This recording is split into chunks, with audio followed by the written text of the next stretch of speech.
Hello, I'm Clive Alabaster and welcome to my video diary of my hike along the Pembrokeshire Coast Path. I grew up in Pembrokeshire about halfway between Haverfordwest and Fishguard, and although I live outside the area now, I still love the place and I get back as often as I can. My parents now live in Dinas, just outside Fishguard, and my middle brother has settled in Goodwick, which is also near Fishguard. I also love long-distance hiking, especially in scenic places, so in April of 2010 I combined all of these interests and hiked the whole of the coast path. It was a real homecoming for me, rediscovering inlets, villages and harbours and sections of the coast I'd enjoyed in my childhood, and also discovering a few new ones. The route is 186 miles long and contains some 35,000 feet of ascent and descent. It is largely within the Pembrokeshire Coast National Park. I hiked it in 12 consecutive days, from Amroth in the southeast to St Dogmells in the northeast. I carried a rucksack containing food, clothing and camping equipment, and although it was heavy climbing up and down all those cliffs, it gave me the freedom to set my own schedule and camp out wherever I wanted most nights.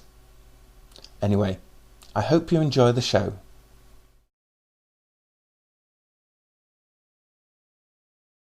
And here I am about to embark upon the Pembrokeshire Coast long distance footpath, and I'm in Amroth in the south eastern corner of Pembrokeshire, and I'm going to be setting off for St Dogmells. 186 miles, 12 days, and today it's very dull, very windy, and rain is expected.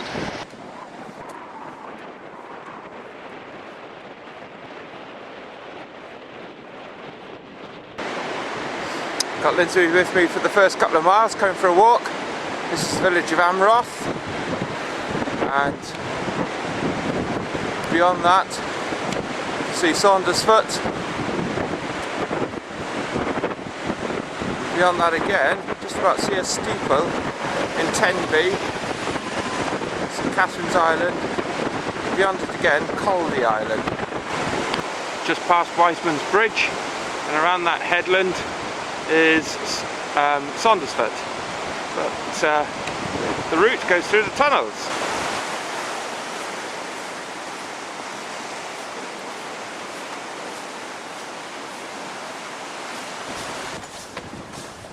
It's quite a breeze going through here.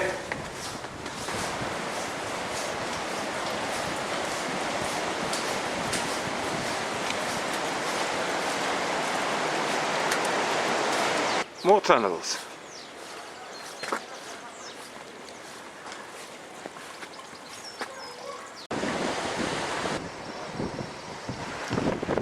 Oh, you've got to Tenby. Here's Tenby. It's a miserable day. The rain has started. I think some fish and chips are in order before I push on.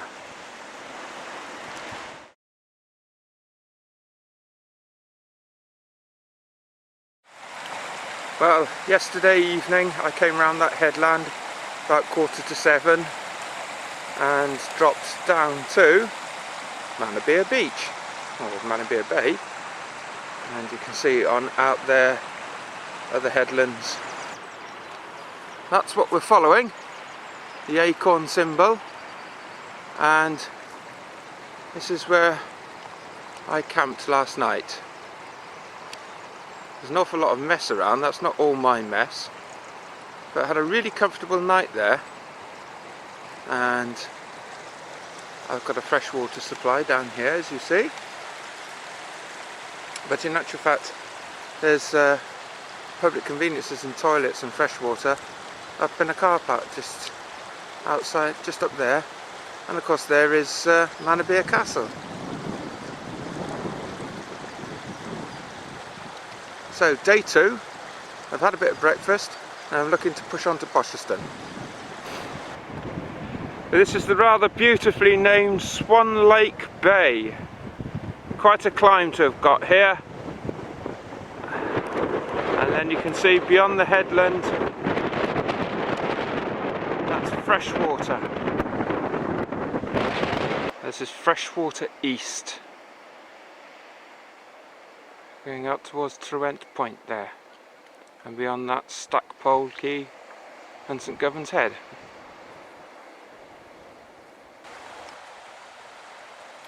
This is Stackpole Quay, where I had lunch on day 2.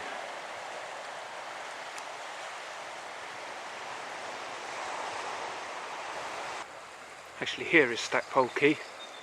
I've only come on 100 yards or so from where I stopped for lunch.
This is Bosherston Lily Ponds.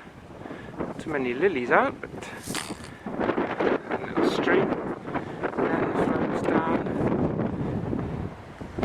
out into the bay. Had a few people out today. First bit of spring sunshine. It's absolutely gorgeous.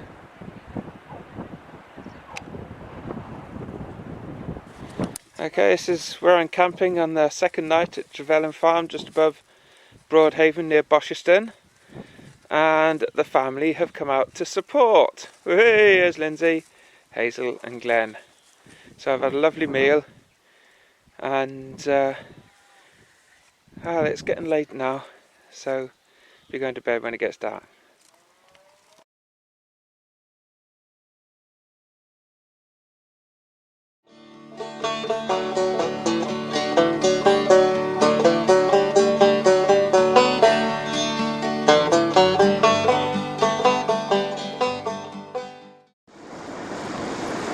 Well, I had a long trek this morning, along roads, and I had to miss out much of the beautiful coastline around the south of the county because of the firing on the Castle Martin Range. But I've eventually got to here, and this is Freshwater West. Isn't it wonderful? It's an absolutely glorious day. So I've made about 11 miles or so far this morning. I've moved on from Freshwater West.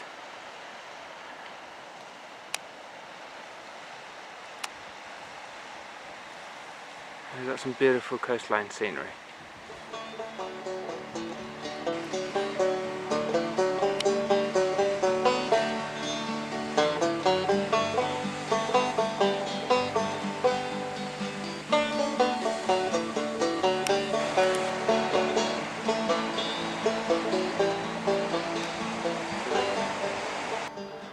Looking across the estuary of the Aberdaugleddau Haven, distant point is St Anne's Lighthouse, and beyond that, way off in the distance, is Skomer Island. In the foreground we've got Sheep Island, and of course also what Milford Haven is famous for, the oil tankers. Of course we've also got the scenery.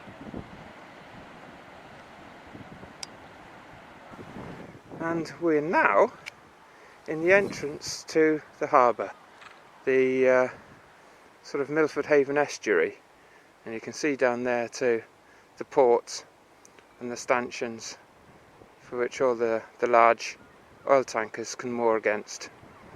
And if I turn to the west towards the open sea, you can see Thorn Island, with fortifications built on it, originally to defend the entrance to the harbour.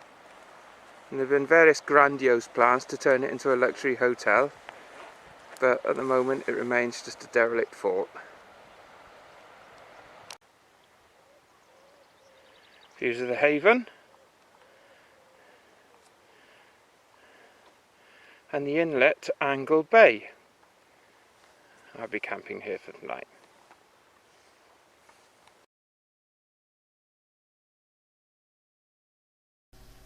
I didn't shoot any video on day 4 as I passed the oil refineries and power station on the southern shore of the haven. In fairness, the path is cleverly routed to avoid these monstrosities where possible. However, I was pretty tired by the time I checked into a guest house in Pembroke Dock, probably because of the long distance I had covered the previous day. Anyway, a pie and a pint in the Welshman's Arms that evening sorted me out soon enough.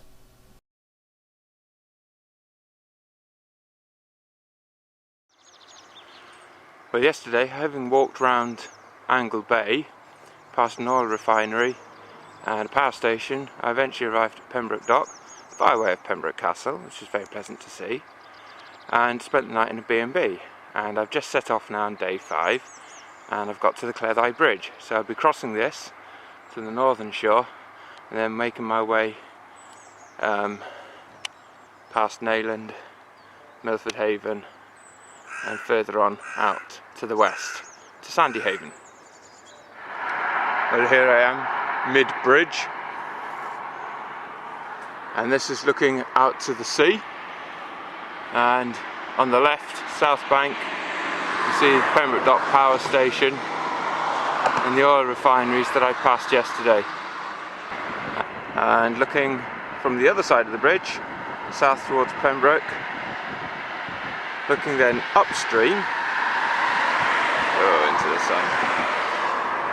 You see Burton Dock there on the left.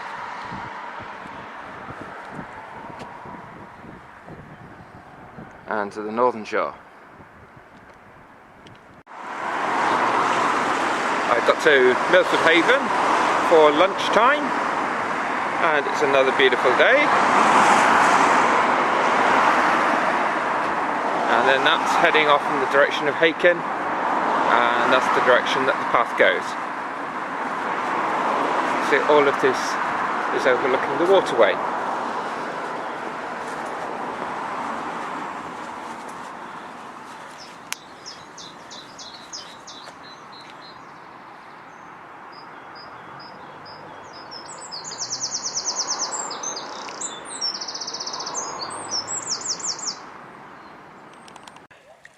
So these are the guys who brought me and my gear across Sandy Haven at high tide. Great service it was, great hospitality. Cheers guys. Alright, thanks a lot. Ta, bye-bye. Thanks to those two canoeists, I made it across the Pill at Sandy Haven at high tide. The alternative was either an 8-mile diversion to the next bridge upstream or to cross by the stepping stones on the low tide the following day. However, safely across, I pushed on to Dale, and having covered 22 miles, I booked myself into a bed and breakfast for a spot of R&R.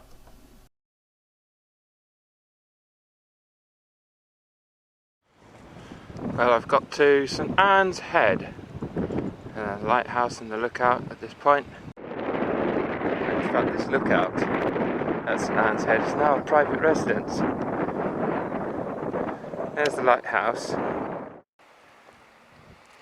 Well, I've been walking a little over 2.5 hours, and I've come about 6 miles around St Anne's Head, and we're looking out there to Scokeholm Island and various other Pembrokeshire islands.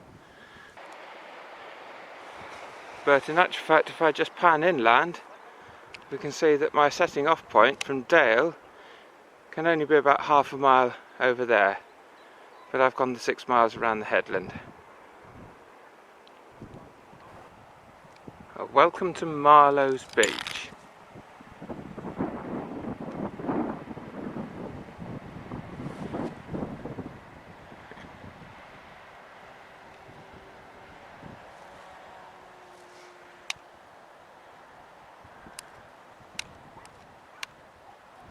and that is Gatehome Island. Obviously only becomes an island at high tide. Here we've got a good view of Scomer Island, and just about make out Jack Sound there with the rocks halfway across. Our street around here, there's various other rocks around these waters. It's an absolutely stunning view, beautiful day.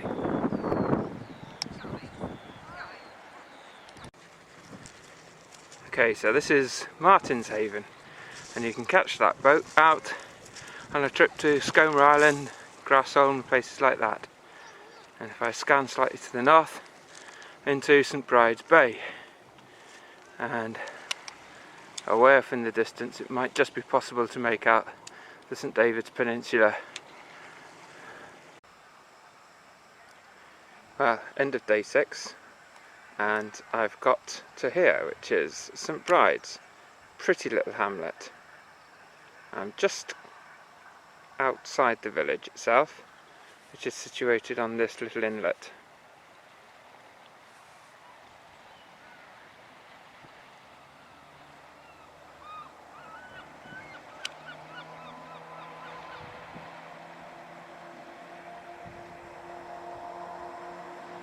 A guy fishing on the rocks down there.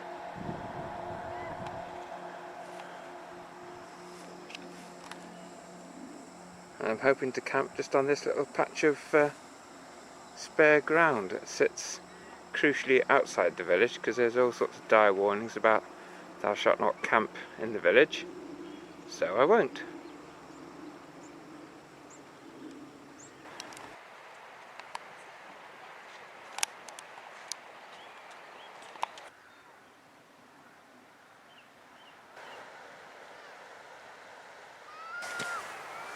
Evening everybody. Well, I've just completed my 6th day of hiking and I've arrived at the tiny little village of St Bride's on St Bride's Bay. Had some glorious weather, all but the first afternoon has been absolute wall-to-wall sunshine. A bit chilly in the evenings, but it's great. I've got quite sunburnt on my neck and face. Feet are aching a little bit, but otherwise I'm in pretty good shape. So I'm thoroughly enjoying this hike, and I want to say a big thank you to all of those who've helped and encouraged me. Mum and Dad, who are coming out to support me tomorrow night, and of course Lindsay, Glenn and Hazel, who supported me early on in the walk, and all my friends, John, Edward, Evan, Roger at work. All the very best to you. Take care. Hope you're having as good a fun as I am.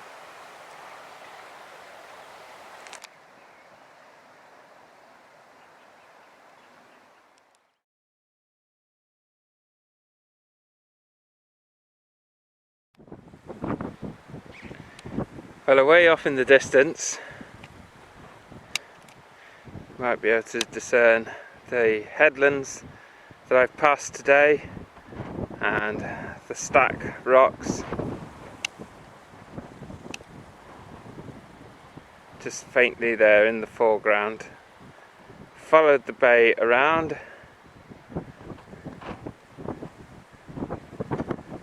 in there we have Little Haven and Broad Haven, Druidston and Knowlton Haven. And if I pan to the north, got the expanse of Newgale Sands. And my campsite for tonight is at the northern end of this beach. Absolutely glorious beach.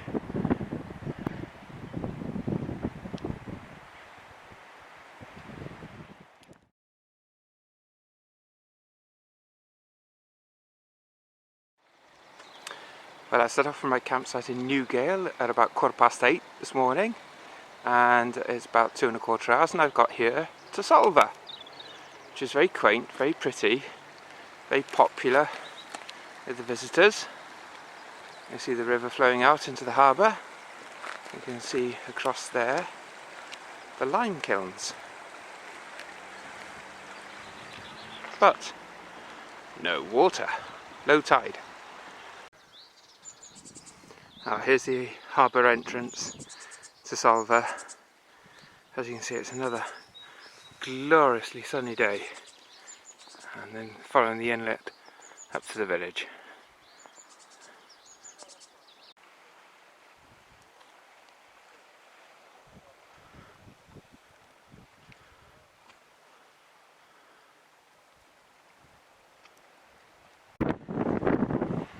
Oh, this is Carvai Bay, just outside St David's.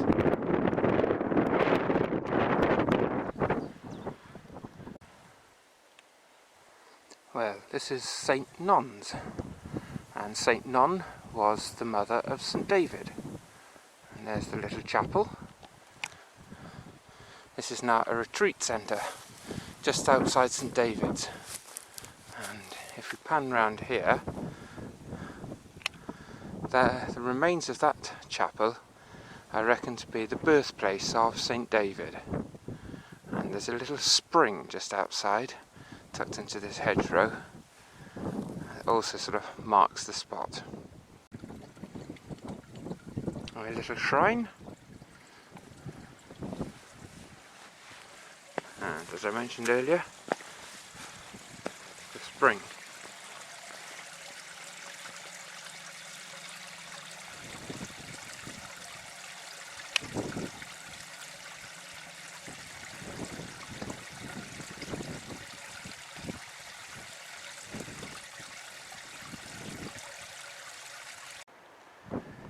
Well, this is it. We've got to the end of the St David's Peninsula. Got to the end of Wales. If we look out here,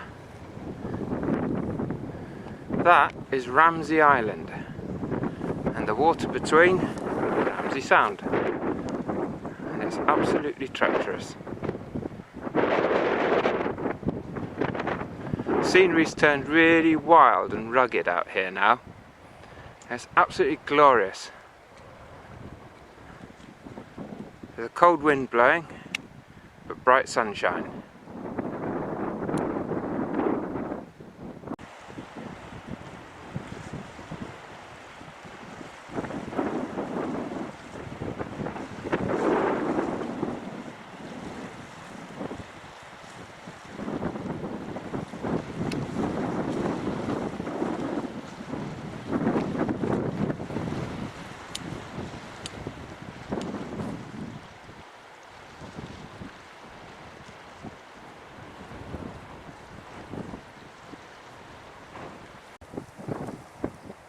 St Justinian's on Ramsey Sound.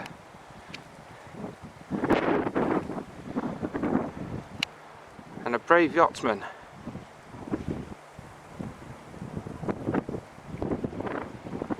Turning round.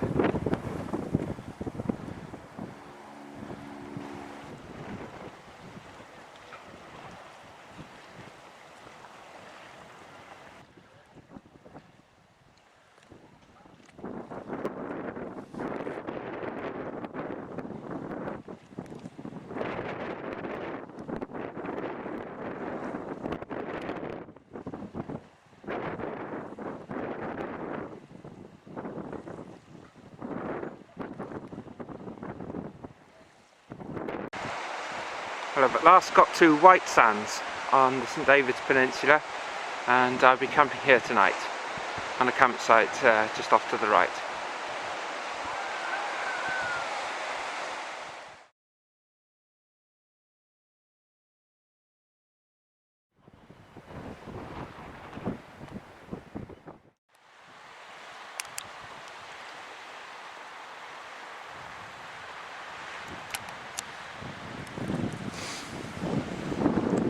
This is Aberystwyth. I got here about midday on the 9th day, and the remains of the street and old workers' cottages, I think finally abandoned in about 1920.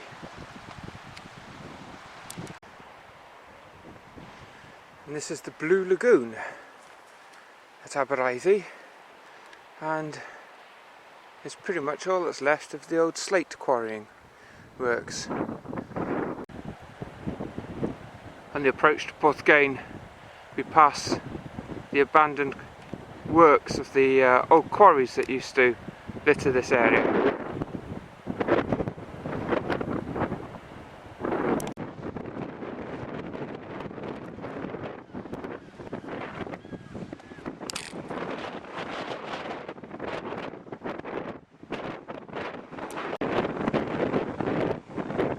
This is the really picturesque and popular spot of Porthcain.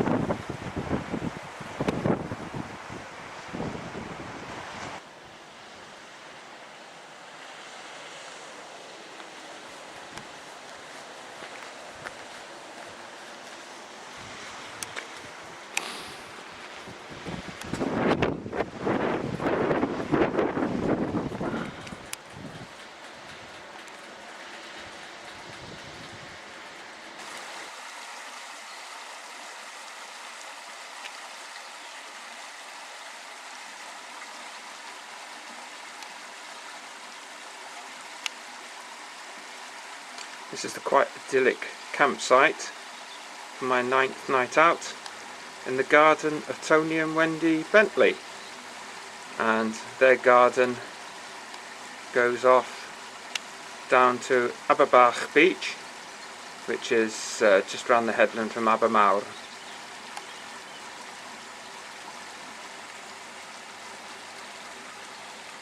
Babbling Brook, which I'm assured doesn't flood more than 3 times a year, so I should be okay tonight.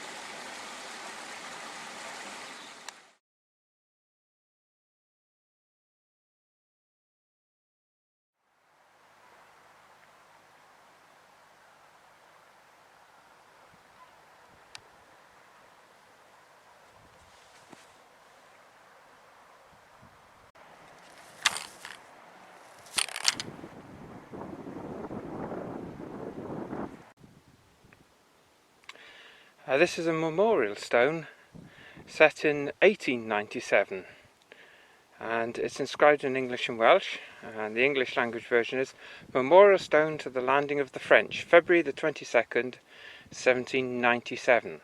So it was 1 century on from the original French invasion here, which was the last invasion of mainland UK. It was a rather half-hearted attempt on the part of 4 French ships led by an American colonel, I think, and they came in at this inlet here, and this is known as Carriguastad, and they stole and drank all the local beer, became hopelessly drunk, and 2 days later they signed the surrender papers in what is now the Royal Oak pub in the centre of Fishguard. And the hero in all of this is one Jemima Nicholas. According to legend, the menfolk were off fighting another war, and so she mobilised the women to get dressed in the men's uniforms and march round and round the hill, and it gave the impression that it was a very large force of men coming to meet the French. Don't know whether that actually took place. However, she did exist, and she did do a great deal to repel the French invasion, and it is known that she managed to apprehend 12 of them using a pitchfork.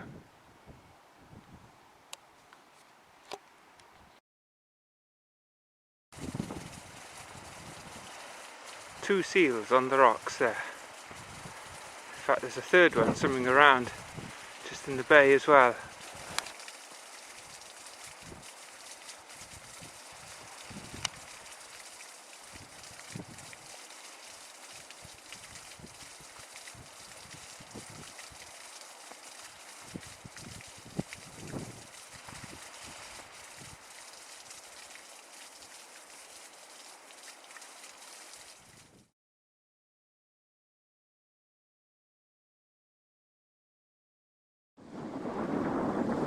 That is Harbour Village, above Goodwick Harbour, and that's where my brother David lives and where I spent last night.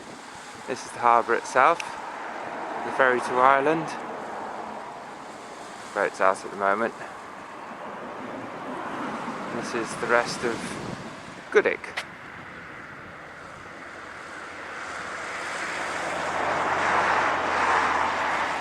And a view of the bay. Now that distantmost headland is Chemice Head, and I have to round that tomorrow and I'm virtually there. The distantmost one. The taller one in the foreground, I shall be up there by about lunchtime today on Dinas Head. And if we keep coming round, we have the town of Fishguard.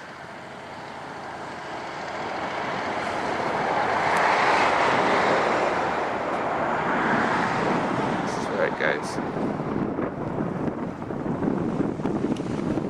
That's my old school up there.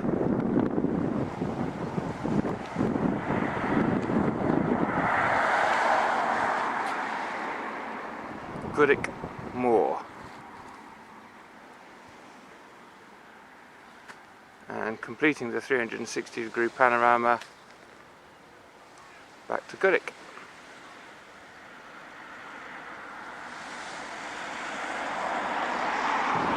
This is Lower Town Fishguard, where my dad keeps his boat. He's just got it back from Carnarvon and Yacht Iota. There's that one there. The River Gwaun.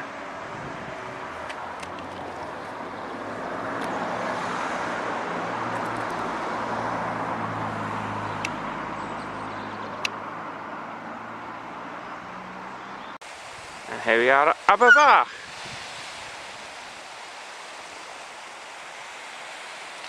Where I've been joined by Beth the dog and my mother.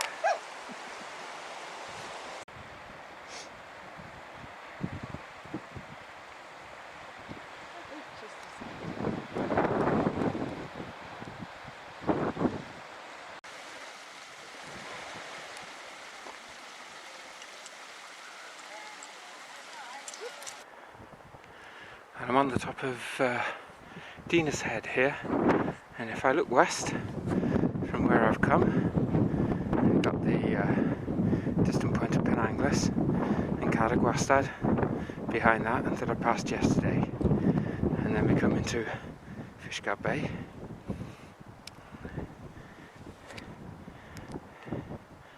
And all the way around.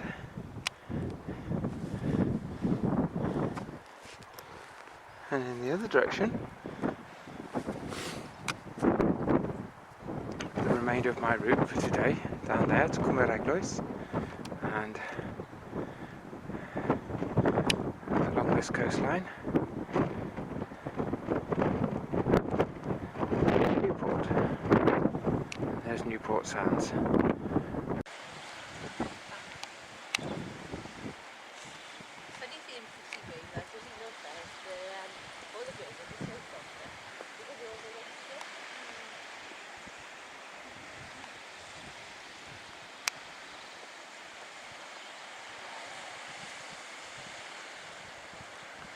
This is Cwmberegloes. Okay, so that bomb site there is my camping site for the last night, and it's probably one of the most idyllic sites imaginable, because that's how close I am to the beach at Newport Sounds.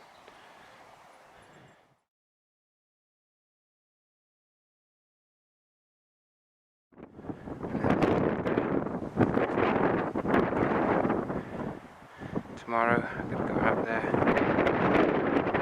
past that headland,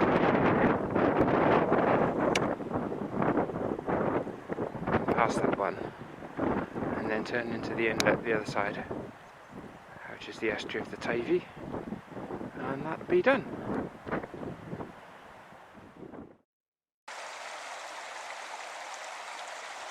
This is Caibwr Bay, about halfway through the 12th and last day's hike.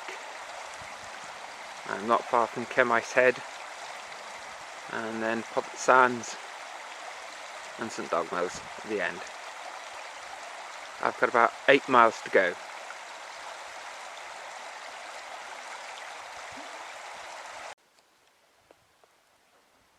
Chemice Head.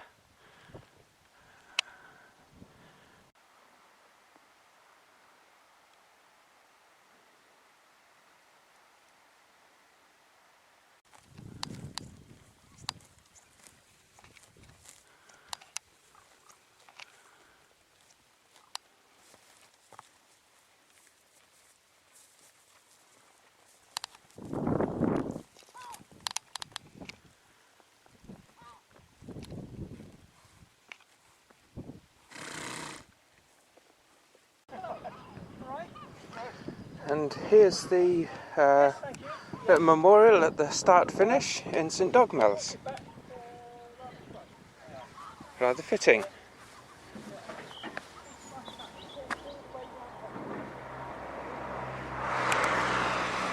So there we go. My dad's come to meet me and pick me up. Oh, hang on a minute. What's he got there? Oh, steady on. That isn't champagne, is it? No. No.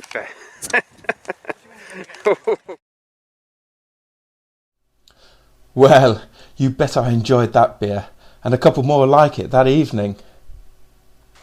I thoroughly enjoyed walking the Pembrokeshire Coast Path, and for all but the first day, I was blessed with beautiful sunny weather. Doing it the way I did made it quite a challenge, but a hugely rewarding one. I found it utterly enchanting and quite emotional at times, but it just goes to show that some of the most stunning coastal scenery in the world is right on our own doorstep.